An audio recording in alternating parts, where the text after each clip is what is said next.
So good morning. Welcome to Physics 402 Coronavirus Edition Week 3.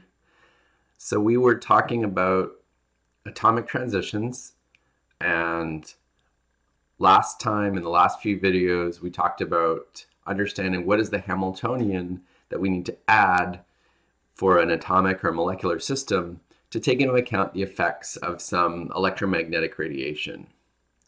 And so just to review that, then we said that in the approximation where the wavelength of the electromagnetic radiation is much larger than the size of our atom or molecule, which is often the case, then we found that the extra term we need to add in the Hamiltonian to take into account this interaction between the electric and magnetic fields and our charged particles in the atom or molecule is very simple.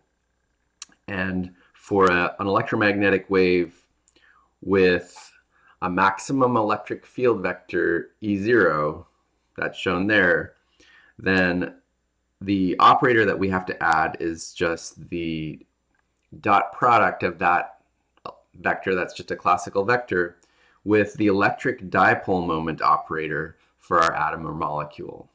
Okay, and so to remind you, that is just a sum over the various charges in the atom or molecule of the charge times the position operator for that charge. And so for the hydrogen atom, for example, assuming that the proton is just fixed at x equals 0, then the dipole moment operator is simply minus E, so just the charge of the electron, times the position operator x. Okay, and so that's the operator we need to add, and then there's a time dependence, which is sinusoidal, so I've written that as cos omega t. Okay. Now I'm going to remind you of our formula for transition probabilities in general when you have a sinusoidal time-dependent perturbation with one particular frequency. And so if we have, in general, a perturbation that looks like this, h prime of t equals sum operator times cos omega t, and we have an initial state, psi of 0, which is psi a, which is one of the energy eigenstates of h0, and we want to know after some time t, if we measure to see which state, which energy eigenstate our system is in, then the probability of that, we found, is equal to the matrix element VBA of our operator V between the states A and B. So the square of that divided by h bar squared times this particular time dependence. And I'll be showing you a graph of that so we can understand what that function looks like in a minute. Okay, and this was an approximation. So we approximated this to be true when the frequency omega that we are perturbing the system by, so that's the frequency of our electromagnetic wave, this formula is true when that frequency is in the vicinity of the frequency omega 0, which is defined to be the energy difference between our two states over h bar. So there was this, we saw this kind of resonance phenomenon where your transition probability is going to be much more significant when the frequency of the incoming radiation matches that frequency that you get by taking the energy difference and dividing by h bar. So let's go ahead and use this form of our Hamiltonian. So we have this perturbation depending on the dipole moment operator, and we're going to now use that in our general formula for time-dependent sinusoidal perturbations. And so we get, we're just going to plug this one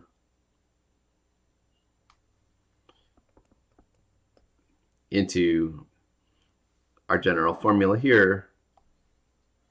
And so let's see what we get. So we get the probability of a transition is equal to,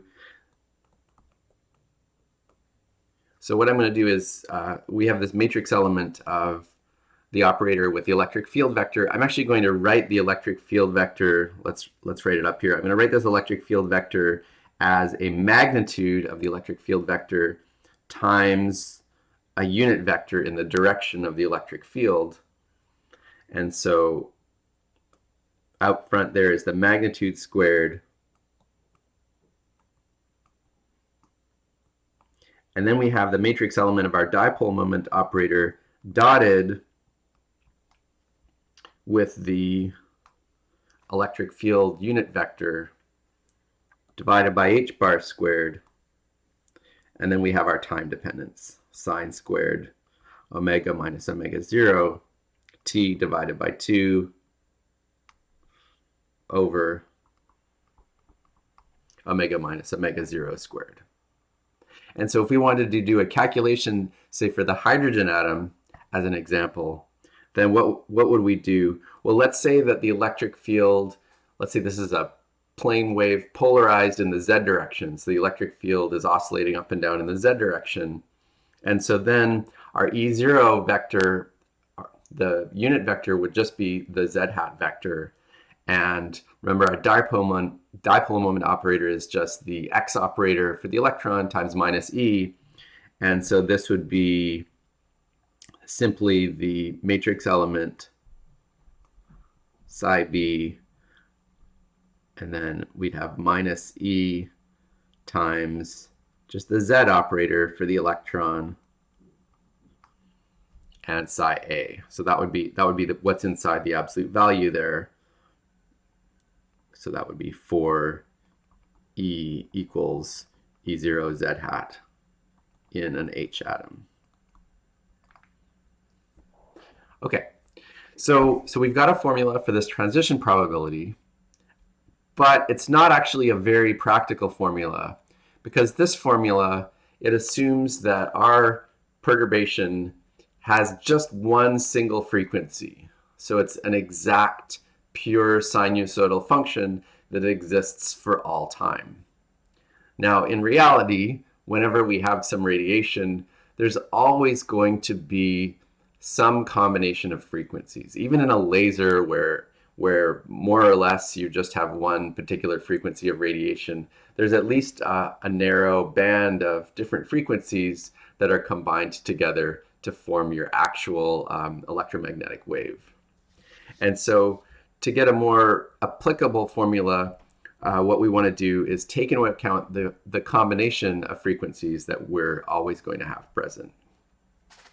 Okay, so let's do that now. Okay, so in a realistic application, we're going to have a combination of frequencies.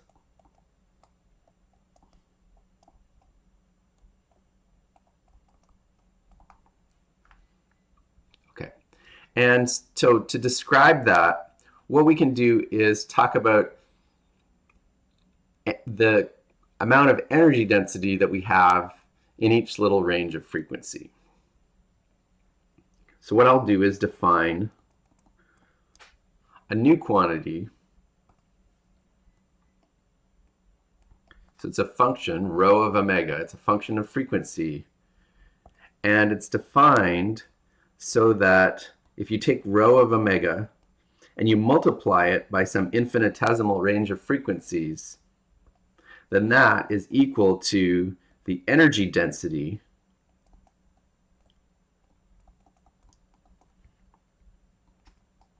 in the range omega to omega plus d omega. Okay, so what do I mean by that? Let's say we're in this so we have our atom up here, and it's in this electromagnetic radiation, which is coming from some direction. And we say this electromagnetic radiation has a combination of frequencies. And so what I mean by the energy density is just, if you look in a small volume of space and you just ask how much energy is in that electromagnetic radiation in the certain range of frequencies, that's what this rho of omega d omega is measuring. And so now what we're going to do is just take into account the transition probability from the radiation at all these different frequencies. So not just a single frequency now, but now we have radiation existing at multiple frequencies. Okay. And so let me just, to explain that, let me just remind you how do we write down the energy density of radiation? How is that related to things we're already talking about? And so hopefully at some point in an electromagnetism course, you learned, or somewhere else, you learned that the energy density in a wave is proportional to the amplitude squared. And specifically, if you have an electromagnetic wave, then so this E0, that was our amplitude, and there's a specific formula that says that the energy density is equal to, so that's often denoted by a little u, it doesn't really matter. So it's equal to epsilon naught over 2 times E0 squared. So that is a formula for the energy density. Okay. And now we're saying that's if you have just a single frequency, and now we're saying that we have a range of frequencies. Okay. And so what we're going to do is basically take this, that's the probability of a transition coming from some particular frequency, and then we're going to sum that over frequencies. Okay. And that is justified. So I have to say something about that. So that is justified assuming that we have incoherent, I'm not spelling very well currently, incoherent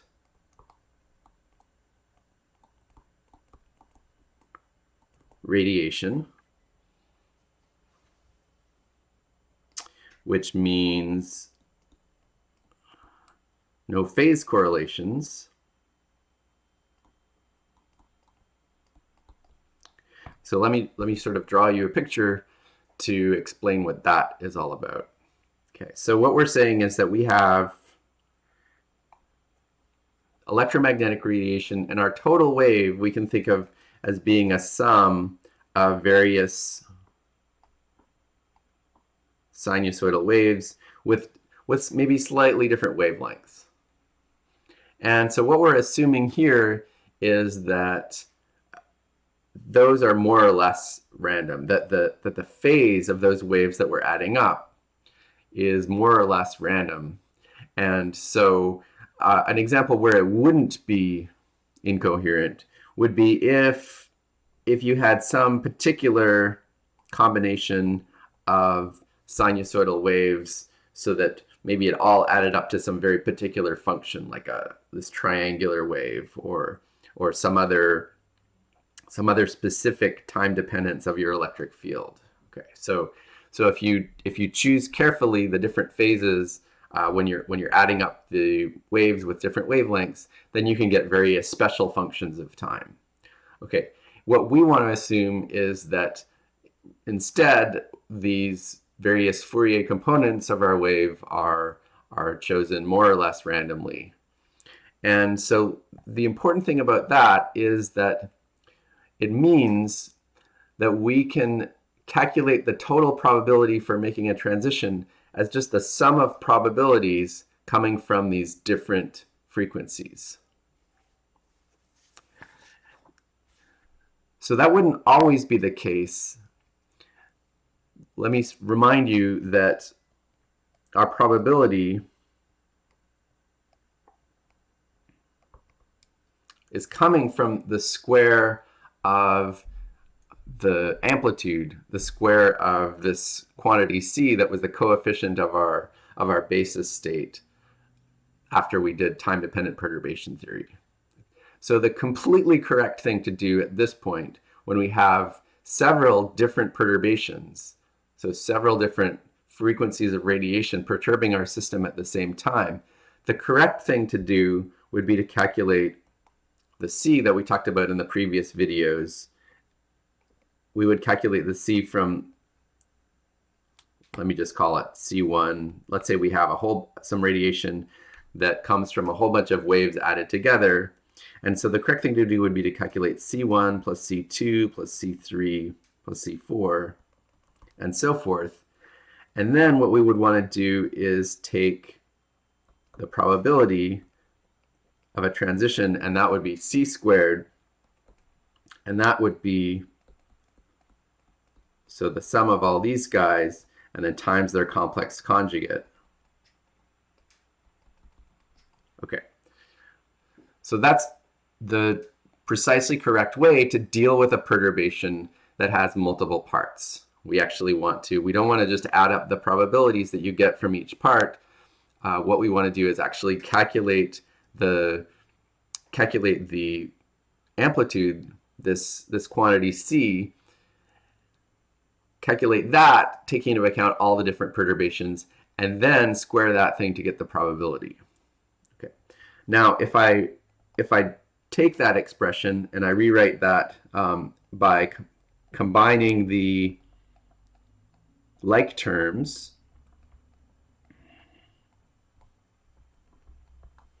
and then having another expression with all the other terms, so for example, C1 C2 star plus C2 C1 star plus C1 C3 star plus C3 C1 star, and so forth. Okay.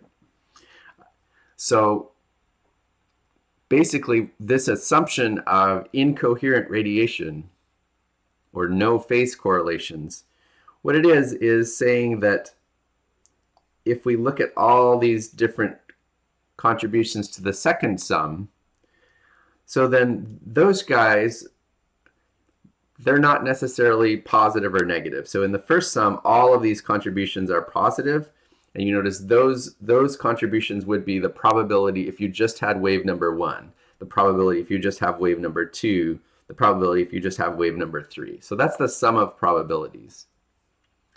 In the second term, we have all the other contributions. And so because these guys, there's no reason for them to be positive or negative, if the various waves are more or less chosen randomly, then what's going to happen is that this second sum will be a sum of many, many, many terms, and some of them will be positive and some of them will be negative. And so it's just like adding a bunch of numbers that have varying signs. And if you add very many of them, then it's likely to give you a number that's much, much smaller than the first part. Okay, so the first part is like adding the magnitudes squares of a bunch of numbers that could be positive or negative. And then the second part is like adding similar sized numbers with all these random signs. Okay, and so in the end, when you add all of those things up, then this one's going to be very, very small and we could ignore it.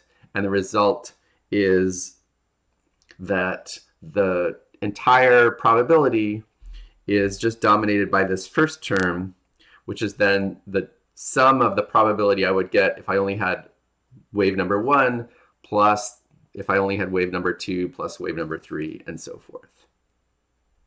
Okay, so in contrast, if you carefully chose all of these waves and how they're related to each other, so that, for example, the waves added up to some very special waveform with a particular nice time dependence, like this triangular wave, then it could be that the signs of the terms in the second expression are not totally random, and it can be that that second expression adds up to something that you need to include.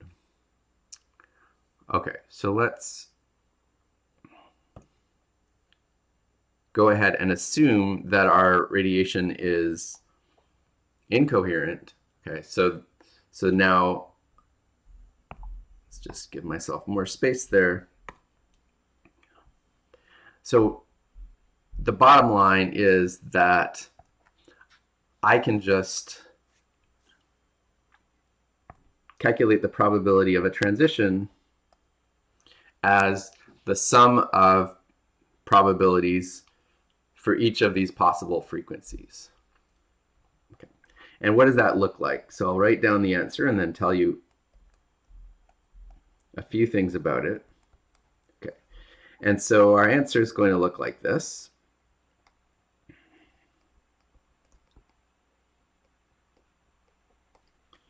So we have now this matrix element. It's the same matrix element for all of the different contributions.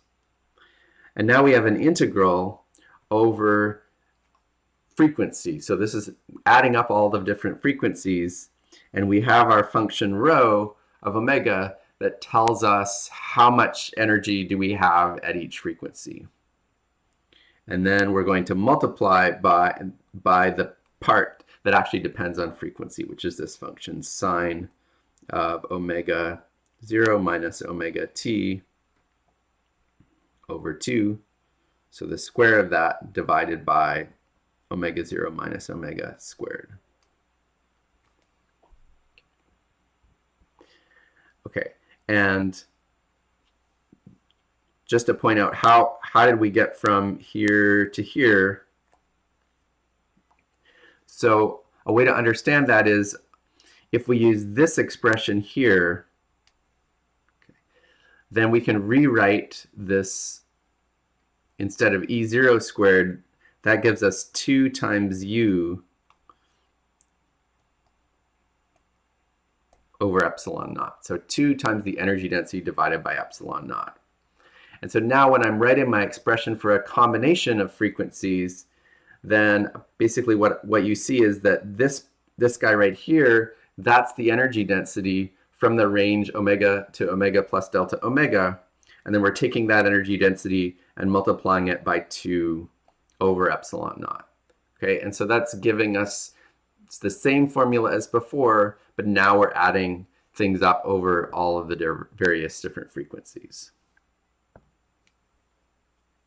Okay, so finally we want to now just do this integral. Okay, so now we're actually going to look at what is the function in this brackets look like. And it actually turns out to be something really simple. And so I told you already that that's a function that has a peak. So we're thinking this as a function of omega. And this function has a peak when omega is close to omega 0. Okay. So let's actually look at this function. So here I've plotted the function x. I've written x instead of omega, and I'm choosing a frequency of 20. So omega 0 equals 20. So what I want to do is look at this thing as a function of time. Okay, and so right now I've got some small value of time that's maybe similar to 1 over the frequency. And if I wait longer and longer and longer, so now I'm increasing the time. And so what you notice is this function becomes more and more sharply peaked.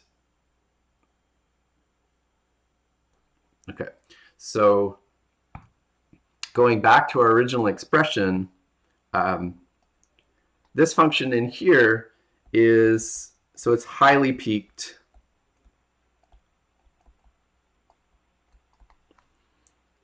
at omega equals omega 0 for times t, which would be much greater than 1 over omega. Okay, so for times t that are sort of significantly larger than the period of oscillation of our electromagnetic wave, which is generally going to be extremely small, then this entire function, the sine squared of omega 0 minus omega t over omega 0 minus omega squared, that thing really just looks like a delta function times some overall coefficient. Okay. And so what happens is that entire integral ends up being approximately equal to just the energy density function rho evaluated at this frequency omega 0. And then if you work out what is the overall coefficient that multiplies the delta function, it is equal to t over 2 times pi. Okay, so we're saying, like, going back to this function there, we're saying as long as our t is sort of large compared to this typical period of your electromagnetic wave, then this thing looks like a delta function, and you see it sort of grows. So the coefficient of the delta function is larger for larger times. It turns out it's just proportional to time. Okay, and so finally, we've got ourselves a useful formula that takes into account the fact that our radiation is coming in not just in one single frequency, but in some range of frequencies.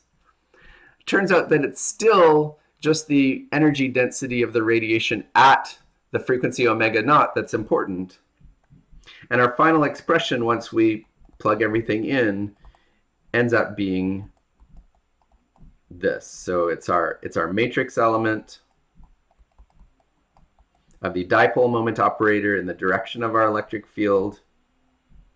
Okay, so we're still assuming that this radiation is polarized in some particular direction, and then times the energy density of radiation at this frequency, EB minus EA over H bar, and then times the time. And a very interesting result is that this probability, it simply grows linearly with time. Okay, so